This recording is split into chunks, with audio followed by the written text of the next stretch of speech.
So I know it's already 4 months into the new year, but it's never too late to set some goals for ourselves.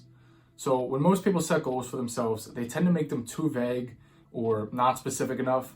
And this can be a big problem because it causes us to hold ourselves less accountable, and it gives us an excuse as to why we weren't able to complete them. Now, for most people, they set New Year's resolutions at the beginning of the year. They maybe give it a few weeks, maybe they last a month. They forget all about their New Year's resolution or their New Year's goal. And then they wait till January 1st of the following year and they do it all over again. And then the process just keeps repeating and repeating. When setting goals or resolutions for the year, you should aim to set SMART annual goals. Now, I'm sure most of you have heard of SMART goals before. It's an acronym for specific, measurable, attainable, realistic, and time-bound. I'll throw that up on the screen now. But the important part of that is annual, and I'll explain that throughout the video. So specific and measurable go hand in hand for me.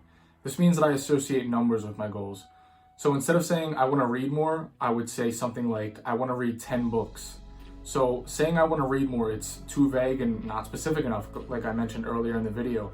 It gives us nothing to compare it to. We can't compare it to previous years, and it's not measurable. You can't measure I want to read more. This is like saying I want to exercise more or I want to drink more water. There's really no way to measure your progress and to see if you're actually keeping up with your goal. Setting goals that way makes them too easy to forget about and too easy to give up on. So from now on, start attaching numbers to your goals so that you can hold yourself more accountable and you can keep track of your progress. Now, another thing we have to do is stop setting extremely short-term goals. So for example, I want to drink 5 bottles of water per day, or I want to hit the gym 5 times per week, or I want to read 1 book per month. Now, this sounds great on paper, and it has a number attached to it that's great too, but the first time that you don't hit the gym 5 times in a week, or the first time you don't finish your book within a month, you're going to get extremely discouraged and you're going to give up on your goal altogether. So this is where that annual part that I mentioned in the beginning of the video starts to come into play.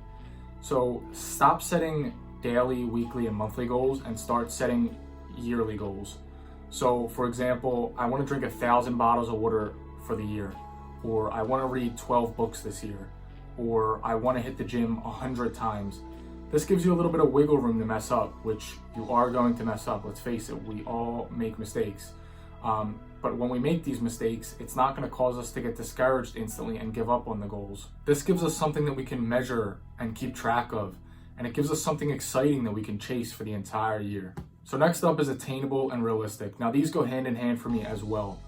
So saying you want to read 50 books for the year when you didn't read a single book last year, probably not very realistic. Now, if you read 5 books last year and you're setting a goal for 10 this year, that's more likely. It's a lot more doable. It's achievable. Now, you got to be honest with yourself when you're setting goals and set goals that are achievable and realistic. Now, I'm not saying don't shoot for the stars and don't aim high. I'm just saying try to keep yourself grounded when you're setting your goals. And lastly, there's time bound. So again, we're touching on that annual aspect that we talked about in the beginning. For me, setting a deadline of December 31st, midnight, it just allows me to achieve a lot more goals than I would have if I were to set them on a daily, weekly, or monthly basis. From my personal experience, it just works better. It allows for a lot more room to mess up. And like I said earlier, we're humans, we're gonna mess up, it's gonna happen.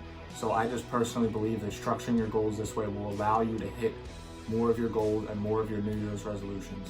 So I wanted to give you guys one last tip before I end off this video, and that is to try to set goals in multiple aspects of your life. So whether it be a financial goal, you want to save a certain amount of money, or you want to pay off your loans or your house or your car, whatever it may be. Set a fitness goal. Do you want to achieve something in the gym, or do you want to hit the gym a certain amount of times? Set an educational goal. How many books do you want to read this year? You know, just try to touch on multiple different aspects of your life. Don't put all your goals in one category. So hopefully you guys found something useful from this video and start to hit more of them goals. If I missed anything or I didn't mention something that you thought of, make sure you leave a comment down below if you have any tips on specifically goal setting or how to set goals. If you enjoyed the video, make sure you hit that like button. And as always, I will see you guys in the next video. Peace.